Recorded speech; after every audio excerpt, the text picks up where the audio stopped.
புதுச்சேரியில் ஒரே நாளில் 12 பேரிடம் ரூபாய் 3,18,000 ஏமாற்றிய மோசடிக்காரர்களை சைபர் கிரைம் காவல்துறையினர் தேடி வருகின்றனர்.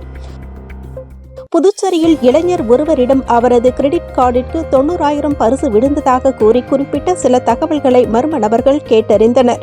அதை நம்பி தகவல்களை அனுப்பியவுடன் அவருடைய அக்கவுண்டில் இருந்து 9,999 ரூபாய் எடுக்கப்பட்டது. ஒரு நபரிடம் ஸ்கிராட்ச் கார்டில் 10,000 பரிசு விழுந்ததாக மர்ம நபர் கூறியுள்ளார். அதை பெற 499 செலுத்தி அவர் ஏமாந்துள்ளார்.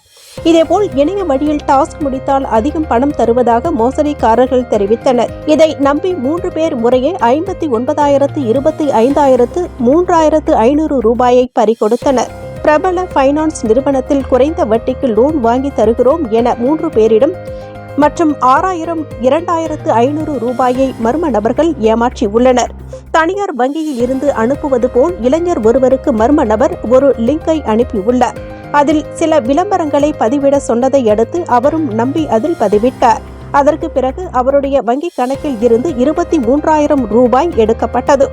பாதிக்கப்பட்டவர்கள் அளித்த புகாரை தொடர்ந்து சைபர் கிரைம் காவல்துறையினர் விசாரணை நடத்தி வருகின்றனர்.